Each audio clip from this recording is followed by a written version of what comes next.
Today we're going to be talking about CBD and anxiety. Let's get a good grounding here. What do we mean when we hear the word anxiety? I feel like it's a phrase that I'm hearing a lot more, particularly from young people who I think have a Mhm. lot more flexibility with using language to describe different emotions than my Yeah. generation does.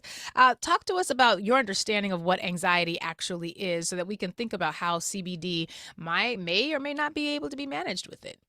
It's interesting what you just said in terms of like this generation being able to describe this stuff, right? I'm Mhm. Generation X, Yep. and like the Same. idea of anxiety, I didn't know when I first started feeling it, I was like, I don't know what's up, but I feel mad nervous, right?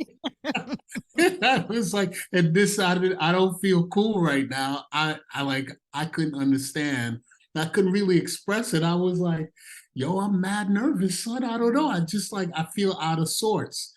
That's the way I was describing it. I remember when I first got hit with anxiety because I was never a person that was like nervous or felt out of sorts, felt a lot of stress or worry. Mm. Um, and so when you start having these feelings of like being tense, Yeah. being out of sorts, right? These are like lay people terms, being nervous, Mm. not feeling like yourself, being uncomfortable in your skin and Right. not knowing like why specifically. That's what you would kind of associate with generalized anxiety disorder. Wow. I don't know what's going on, but I don't feel right. Mm. My You know, heart's beating. Go ahead.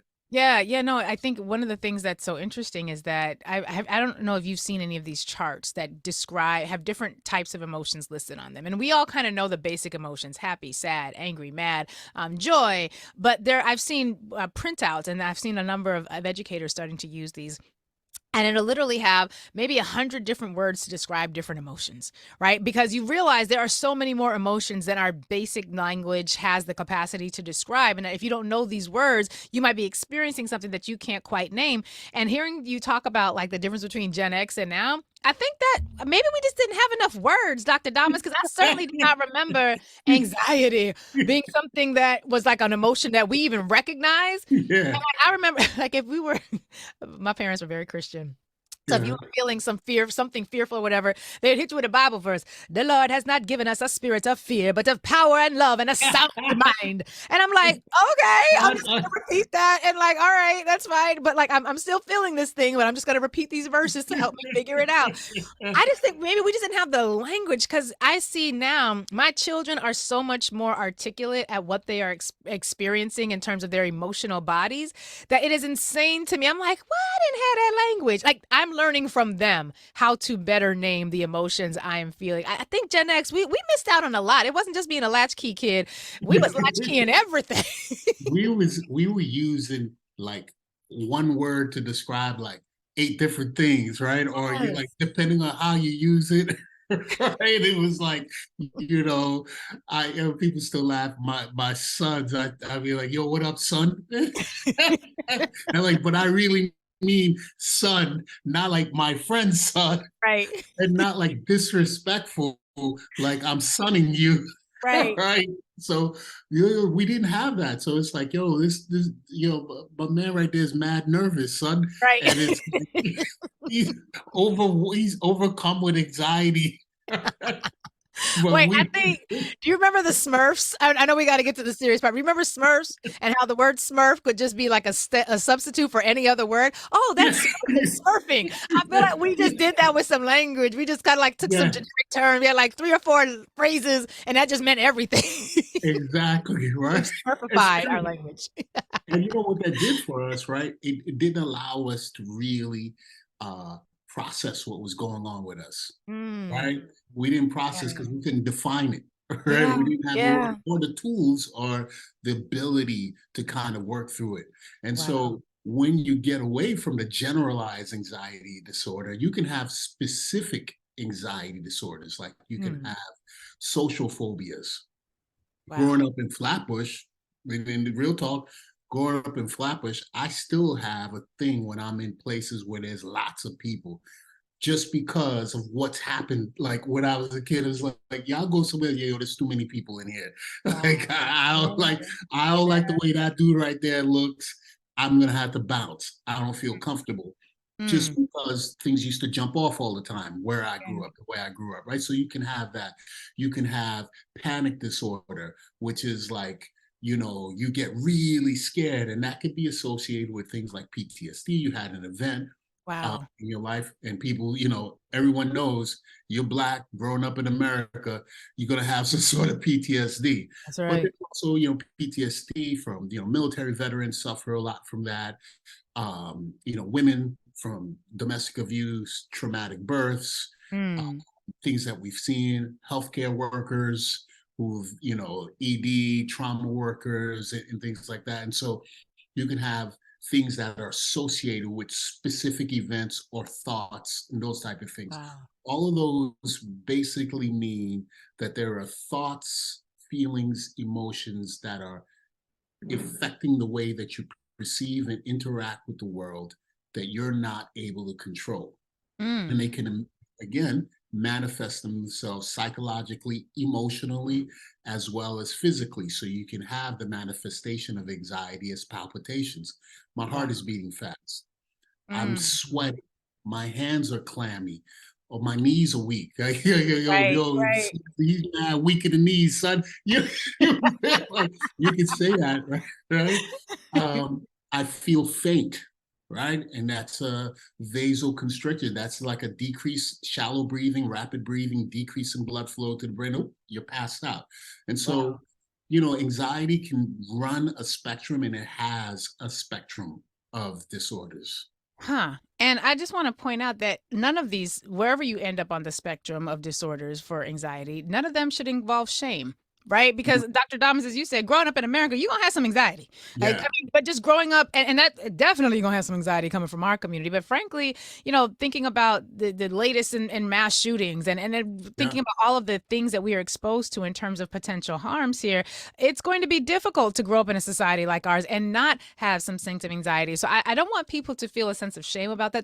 That's also very particularly a statement aimed at our Gen Xers and older, because we don't have that language facility that we talked about at the very beginning that some of our kids do. It's important for us to recognize that these emotions, and we've been talking a lot about emotional regulation, these emotions are there to indicate something. They're a sign of something, not to be ignored, not to be smushed down. And I just want to make sure that people are aware, regardless of how anxiety may or may not be showing up in your life, shame is not something that we want to attach to this. So I don't know if you have any thoughts about that in particular, Dom. No, what I've learned to the way I've learned to kind of associate it instead of it being seen as like a bad thing. Because again, when I first started experiencing it, I remember I was in medical school when this first started happening to me, and walking into the hospital room, just be like, what is this that I'm feeling right now? This is whack. Why am I so nervous? I don't even understand it. Wow. And what I try to tell people now is like, consider it if you've ever watched superhero movies like Spider-Man, and he's got his spidey sense. Whenever Mm. something was off in the environment around someone's going on, he'd be like, hey, my spider sense is tingling. Now, he didn't know what it was, right? Right. He didn't know if it was like, a Dr. Octopus is going to attack, or, some old lady was going to get into an accident, but he felt it, that Yeah. something was off around him, and that he needed to prepare himself for some sort of action. And Mm. I like to say, like, hey, think about it that way. It's your body, the numerous interactive systems in your body telling you that there's something going on that you need to Mm. pay attention. Now we need to find out what that is, Yeah. right? And Yeah. so that we can start seeing what that is. Maybe it's good information. Maybe it's bad information, right? Maybe it's a combination, but being able to get in tune with that as opposed to rejecting it and saying this is a bad thing. There's a reason why you're feeling this way. I like the Spidey senses because people think, Spider-Man's a superhero. So Yeah. that already is going to make it, if we can elevate it to superhero status, your Yeah. emotions are your Spidey senses. That's good. I'm going to use that. I'll let people know Dr. Damas gave me this great That's analogy. right. Give me Spidey my senses. propers. Give Yes. me my propers. So, all right. So we've got these spidey senses. We've Yeah. got anxiety as sort of something that we now better understand. Is this something that it's impacting a whole lot of people? Is it just those of us who happen to be melanated? Like, who is experiencing anxiety based on the numbers and the demographics? Interesting thing enough about it's very prevalent in society at some point or another. You can find up to about 40 million people in the US, right? And we're talking about, Wow. adults. So Yeah. what are there, like 300 million people in the US, but Yeah, like half of that are 330 or kids, something like that, right? 330 But million. Black people make up 44 million or so. So that's like damn near all the black people. If we were just just got I mean, I know anxiety. you said it's not just us, but that's a huge number. It's a huge swath of people have some sort of Wow. anxiety disorder at some point. And then within that, there are specific demographic differences. Women make up the largest number percentage of people that experience anxiety, with about 20 to 25% of them, right? Which is lower in men. Men say they experience about 15%, but we got to keep in mind that these are self-reported things, right? And so Right. we know a couple of things about men tend to, especially when it comes to mental health disorders and things like that. There's the stoicism and the stigma of admitting that there's something wrong. So a Right. lot of people say the numbers overall, both women and men, are underreported, but specifically in men. But we have to go with what we have, right? Yeah. And then, as we talked about earlier, when it comes to the racial gap, brothers and sisters, we experience anxiety at a higher rate Mm.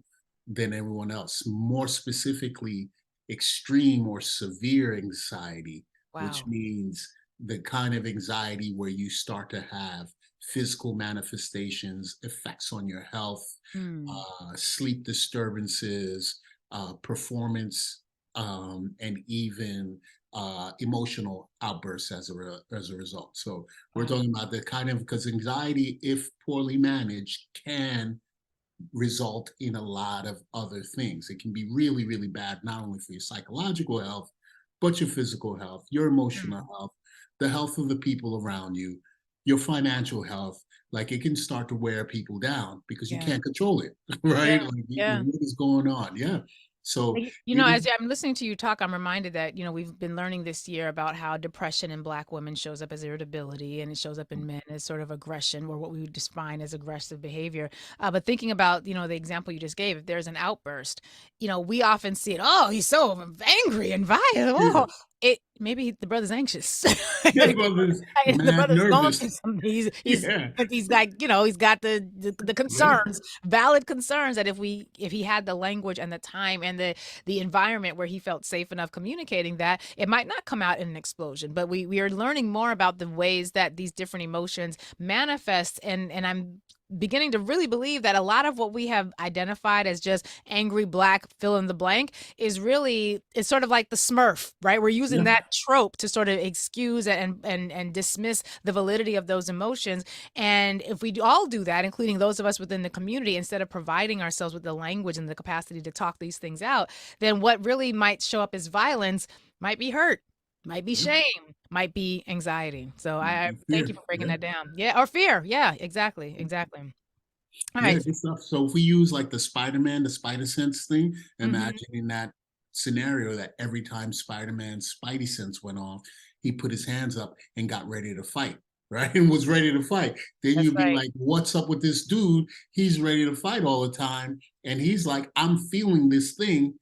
But that doesn't necessarily, like I said, in the stories, it doesn't necessarily mean that he's in danger, because Oh, it could be telling him that his spider sense was like, there's something going on. right, Somebody else may be in danger, but he can't right. perceive why he can't interpret it. So if he's always like, oh, something's up, and my dukes are up, and I'm ready to scrap, because I feel awkward, then you would say this person's angry. This person hasn't processed these feelings and these sensations well. They don't know how to express or kind of deal with them. Yeah. Wow. Thank you for breaking that down. I know we're going to talk about CBD, but there's so much that Yeah, underlies what yeah, might inspire someone to consider using CBD. So one of the things I appreciate is that because you're not just somebody who engages in CBD, you are a whole real doctor. Yeah. Yeah. I think this background is really helpful. So let's talk about CBD. What, if anything, how can it impact anxiety? Are you finding that your patients are incorporating CBD in their overall health practices for anxiety? Give us the inside scoop, Doc. So the great thing, again, using my personal experience, right? Because that's how I got started in all of these looking for. So I started having these feelings, and I was like, and I went to see somebody, like, because I was like, something is wrong here. I don't know what it is, right? But this ain't right. I'm not a nervous dude. I don't walk into rooms and feel overwhelmed like I can't. Something's wrong. And so Mm. I wound up going to a bunch of physicians, having a bunch of tests, try to figure what this thing was. And I wound up getting a prescription for Xanax, Hmm. which is a benzodiazepine. It's a class of medications which are anxiolytics, meaning they bring down your anxiety. It didn't work for me. It actually made things worse for me. It made me Oh, like a wow. zombie. I did not like that. I could not get a dose of that Huh. thing that was appropriate for me. Made me really groggy and sluggish. So it was like I wasn't nervous anymore, but I couldn't function. I was kind of like in a Right. stupor, in a fog. Yeah. Um, and those drugs work on neurotransmitters, chemicals that your body produces, specifically in your brain, because that's where the largest uh, bundle of neurons are. Mm. And so it produces, and then these neurotransmitters do different things with you. Benzodiazepines and alcohol specifically work on this neurotransmitter called GABA, GABA, and it's an inhibitory neurotransmitter. Basically, it just brings the level of everything down. And Wow. so if you think about how alcohol, somebody who drinks a lot of alcohol, they start to get drunk, and then, like, they start slurring their speech, and the more of it, they can pass out drunk, pass out. That's the way it kind of works. It slowly starts bringing down your stimulation, right? And Mm. so in small amounts, it takes the edge off, right? So some people drink to take the edge off. That's literally drinking to Wow. manage your anxiety, right? Wow. And so Something we just normalize and just take the edge off. What does that mean? What emotion is that? just What like, does yeah, that mean? How do we wow, okay. yeah, That makes I need sense. to take the edge off, right? You get a Yeah. drink to take the edge off because alcohol works on that neurotransmitter. And so Mm. do these benzodiazepines. Well, curiously enough, so does CBD and so does THC, but Wow. CBD has a higher affinity for the receptors without some of the pitfalls for that. So CBD works directly on this neurotransmitter that chills you out, and it doesn't give you the risk of overdose like alcohol can, like these benzodiazepines Mm. can, and it doesn't give you the risk of addiction or dependency. Wow. Um, So it yeah, so feels that's like, that's 10 times better than taking the edge off with yeah, the with a bunch Ben. of I'm just saying. I'm just Yeah. saying. And so I really, when I talk to patients and they tell me some of it, we just had a veteran in earlier, and he's like, man, I'm on Ativan and they got me on this dose, and I got it like it's overwhelming me. Mhm. And I'm like, bro, I know where you're coming from, because I've been in that situation where, fortunately for me, it was early on. I knew it didn't work for me, as Right. opposed to like you, where this is now 3, 4, 5 years of this stuff, and you're like, Wow. this sucks. And I don't have another option. Yeah. And so one of the things that these things do is they have higher rates of desensitization. So the more you use them, so these pharmaceuticals, the more you use them, the more tolerance, the higher the dosage you Mm. need. And then you can't just stop them, right? So you have to wean yourself off, because if you stop, when Mhm. you get to certain dosages, you'll stop, and then you'll wind up with, for example, seizures, withdrawals from these things. So you got to be real. So yeah, these are Is the that why pharmaceuticals. when you hear the commercials for like, XYZ drug and it's got like 11 different symptoms Yeah. that you don't even pay attention to because they're showing you people dancing and Yeah. laughing and doing the thing that you can't do without the drug. And then I will sometimes hear them say, do not stop taking, once you start, do not stop taking it unless you have Yeah. consulted with a doctor. So I'm assuming this is why, because stopping Right. it might be more dangerous than Yeah. keeping it, Because, depending on the danger. Wow. correct. Wow. Yeah, so you got to be real careful with these things. And the other thing too, the great thing is that we're not introducing something new into your body. So when Mm, you use these cannabinoids, specifically CBD, you're not adding more dopamine, you're not adding more serotonin, you're not doing any of that, right? What you're literally doing is allowing what your body naturally produces to hang out in the system a little wow. longer instead of being broken down and recycled. Yeah. And Yeah. you're allowing stimulation of the receptors at a level that doesn't overwhelm them so that you don't get desensitized so quickly, or it's not so easy for you to become addicted because your receptors have been fired up and they're like, where's that stuff you always give us? Where's Right. that stuff? Right? Give And me so the Smurf. yeah. Smurf, where's the Smurf? Right. Smurf. I need a Smurf. I'm feeling Smurfy right now. Give me my Smurf. I'd be like, yo, my man is mad Smurfy over there. What's Somebody better Smurf that brother up. I'm sorry. I'm sorry. We're gonna be focused. We're gonna be all focused. right. I couldn't let it go. I couldn't let it go. Oh, all right. So then it sounds as though the CBD is going to be something that's going to be able to Yeah. at least provide an alternative that will not come with all of those other side effects and other things. Yeah. So Mhm. the side effects of a lot of those things are one of the reasons that people don't like those.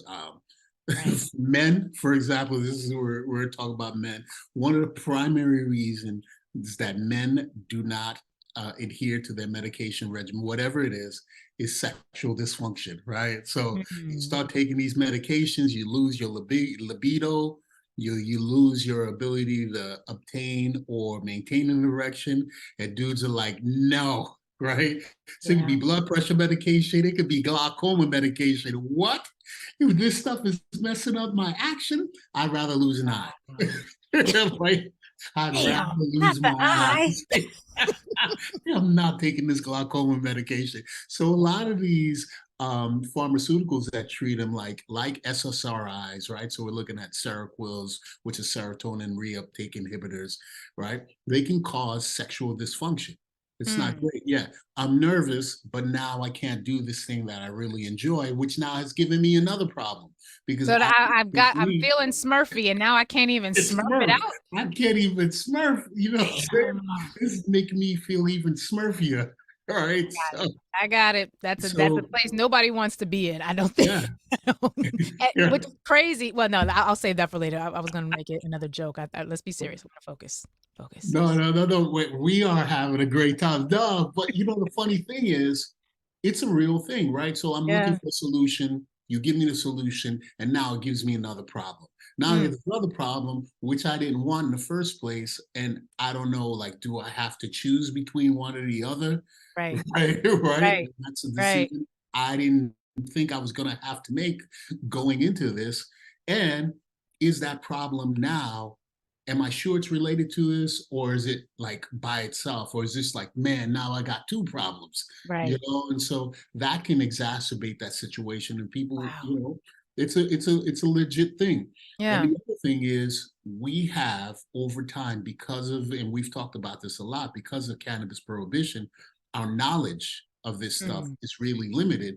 And right. so we've only known weed, marijuana, THC containing products as our only source of this kind of stuff. So you'll Wow. hear that number one reason that adolescents, if you ask them why are you smoking weed, it's like, this is the only way that I can manage the stress. Mm. All And right. we're So talking about the no, words this that people use to describe anxiety, stress. right. Right. No, this makes a lot of sense. And we're going to stop here and go into commercial break. On the other side of it, I want us to talk about, this notion of being able to incorporate CBD or THC, depending on which, and you'll give us some insight about to manage the Smurf problem, right? To manage this Yeah. anxiety, which is also really interesting because a few weeks ago, the Wall Street Journal had come out with an article that said smoking marijuana doesn't seem to support people with anxiety. And then we've had, some experts on like Dashida Dawson who said, it was so curiously written. That article clearly was written by someone who doesn't understand the science, right? So they were speaking in very broad terms. They didn't understand the difference. And she noted that the article didn't reference the study didn't reference CBD, and the way that they incorporated the study was just not done well. So we're going to pause here, and on the other side of the break, I want you to talk with us about CBD, THC. These are two cannabinoids that, frankly, people are using in a variety of ways. We want to hear it from the expert. We're getting ready to head into commercial break. Much more to come on the Lurie Daniel Favors Show. We'll be right back after this. Welcome back. You are listening to Lurie Daniel Favors here in conversation with Dr. Herve Damas. He is here to help us understand how CBD and THC may impact what's happening for folks who are experiencing anxiety. And Doc, on the other side of the break, you were explaining just sort of the traditional ways that our society, our medical community manages the stress of anxiety. We had a little bit of fun laughing about the inability to actually name some of these emotions. But I really wanted to get now into this understanding as to how CBD and THC may or may not be able to impact one's ability to healthily navigate feelings of anxiety. Talk with us about these two. Yeah, so before we went on break, I had mentioned that people have been self-medicating, had an absence. There's been a void in knowledge of this kind of stuff, right? So we only knew you smoke weed, it chills you out. Sometimes you see somebody really tense and acting up and you're like, yo, you need to smoke some weed to chill out. Well, we know that. We've joked around. We know that you give people sometimes weed and they chill out. Yeah. So a lot of people have used it for that purpose. And if you smoke enough of the weed, it can put you to sleep, right? And so that goes back to what we were talking about, the biochemistry of it, with that GABA receptor that chills you out and brings you down. So the THC sometimes, though, can do the opposite thing. Wow. It can make your mind start moving and make your mind start overworking, which can then exacerbate the anxiety to the point where you have paranoia. I Right? was just going to say, here comes the P word. I knew it was coming. So, allegedly. Yeah, you can have paranoia. Mm. You can have, like I mentioned, physical manifestations of that, where you have palpitations, you feel like, oh my God, I'm really nervous. I think something's wrong with me. So you'll hear these episodes of people going to the emergency room, smoke some weed, and you go to the emergency room, they're like, yeah, bro, this is going to cost you, drink some water, sit down over there. This is going to cost you $4,000. We got that. Make sure Smoke a you different strain next time. Make sure Don't do that one. We will be collecting. So interesting thing is that you have these cannabinoid receptors in your brain, but you also have it in different parts of your body, including cardiac tissue. And Wow. so if you smoke weed trying to take down your anxiety and you smoke the wrong strain of weed, or you have too much THC, it can make your anxiety worse. It can give you paranoia. It can also impact your cardiac tissue, where you start feeling these palpitations, because it's in there.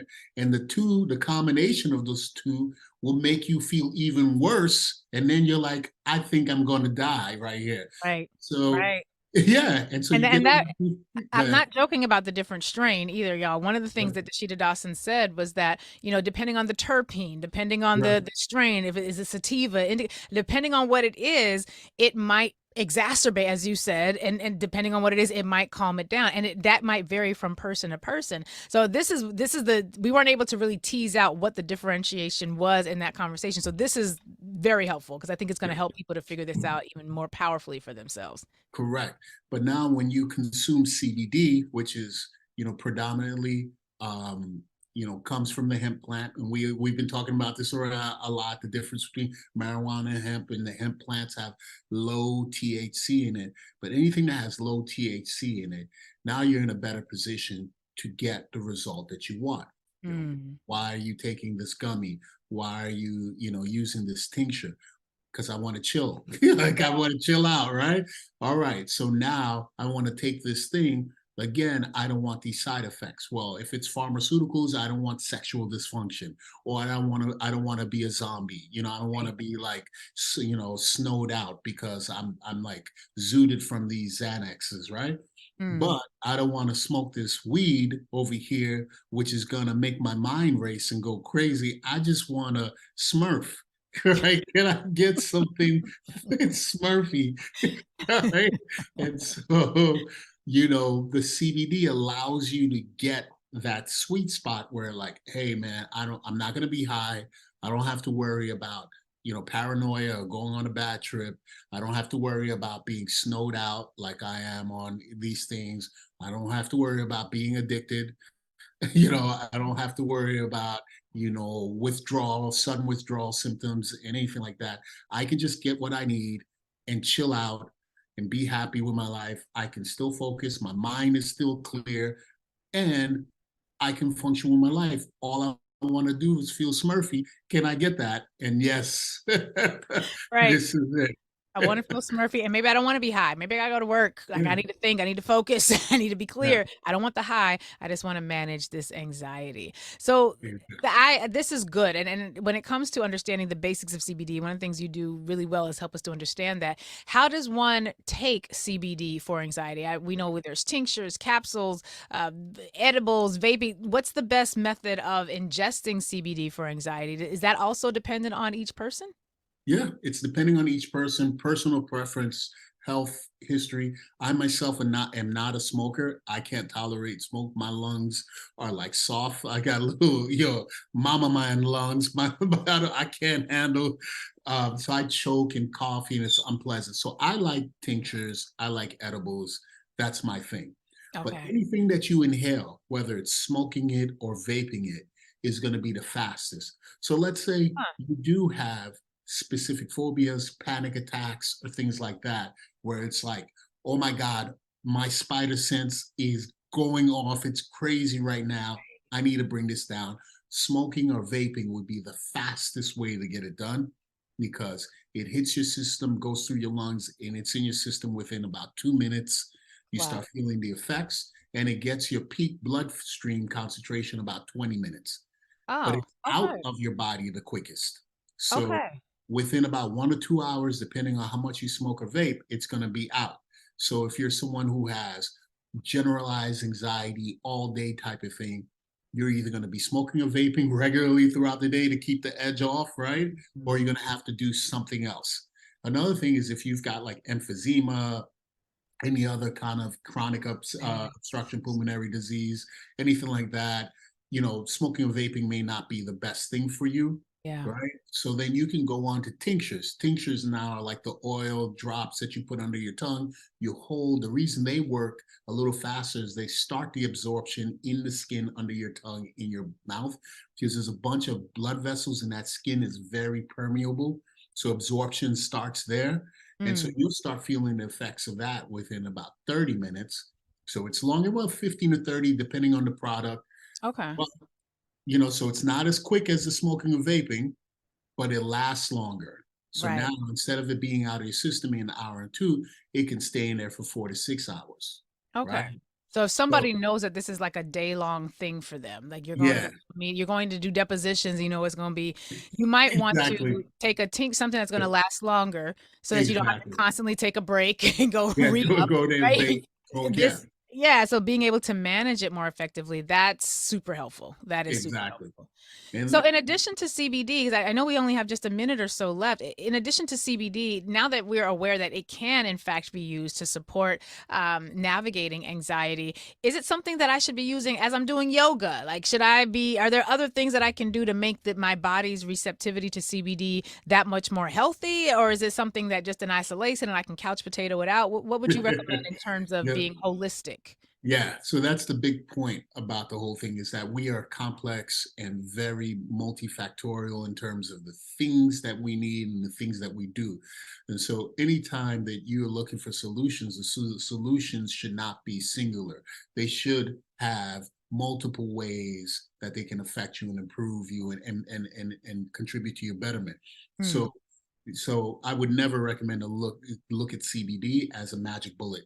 All right, that's it. And then Yeah. because Yeah. then we'd be doing the same thing with it, like we do with the pharmaceuticals. Here you Right. go. Here's your Xanax piece. Yep. And that's not how it works. And so things It's a like smurfing. mindfulness, yeah, it goes Smurf out, son. So things like mindfulness, Mm. meditation, yoga, Yeah. exercise, these things give you some tools and some control as well, which is another thing. If going back to my story, I was like, what is this? I don't feel in control of myself.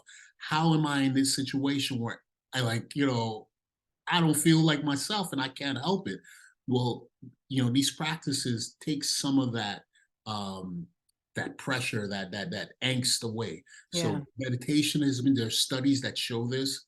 Meditation, yoga, and exercise help bring down our baseline levels of anxiety. In Mm. acute attacks, breathing exercises, mindfulness activities help bring it down.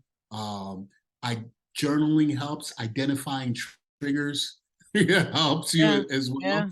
Yeah. And then you incorporate your CBD with that. And so now you have multiple options in your toolkit to make things happen for you.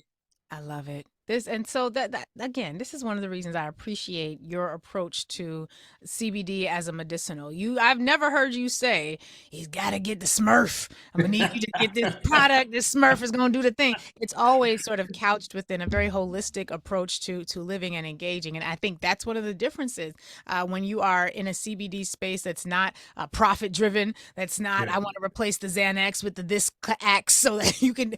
That's not the goal. The goal is to have more holistic, healthy lives. And this is an approach that, at least for me, is much more in alignment with how I'm trying to live. Right. CBD is something that I think a lot more people are now more open to just because, and I'm not just going to say just because of this show, obviously the market is changing, the stigma levels are lessening. But I think folks like yourself coming on to help us continually have these conversations and flesh it out, really important for people to get grounded in what is going to be able to be, I hope, a useful tool for folks. So any final comments, anything we need to, any final takeaways we need Yeah. to just pull away as we head into our next commercial break? So I would say this: if you're feeling these kind of feelings that you can't quantify, like kind of like we were discussing earlier, like, man, I don't know, I feel mad Smurfy, I feel nervous, I feel out of sorts, I'm not quite myself, right? Mm. That could be anxiety. If it happens specific times, places, they could be specific phobias. That's not uncommon. So there's nothing wrong with you, right? Like we said, about 40 million people in the US suffer from anxiety. African Americans, 20% more likely to suffer from severe anxiety, right?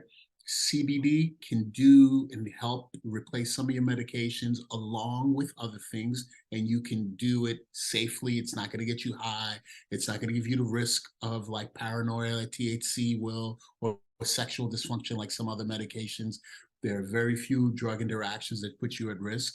Um, and we have to consider our healthcare more like healing and less like a repair shop, right? Yes. I So, like that. I'm a healer. I am not a repairman. I am not here to like take out, swap out parts and send you out right here. I'm a Right. healer, and Right. healing involves the entirety of us and not Mm. just bits and pieces and then sending us off on our way. So That's right. like to take care of people. Like you said, if anyone ever wants to call the office, they can always call us. It's 833-362-3262, 833-362-3262. We love speaking to you guys. And you guys already know, because it not only lets us give you information directly that you need, but it also gives us insight as to what your problems and what your needs are, what Mm. kind of things that we can do to help people out. Honestly, it Yeah. helps us out big Yeah. time. And then you can go to the website, drdamas.com, drdamas.com, drdamas.com. You buy anything on the website, you got to put some Smurf on her name.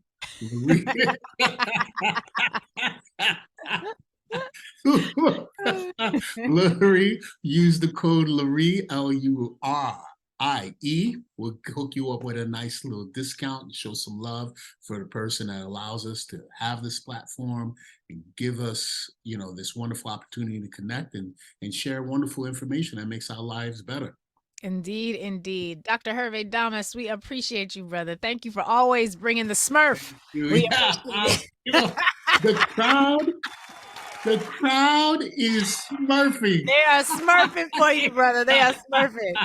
That is Dr. Herve Damas. Please make sure you follow him and give them a call. They are phenomenal folks. He's got a great team of people.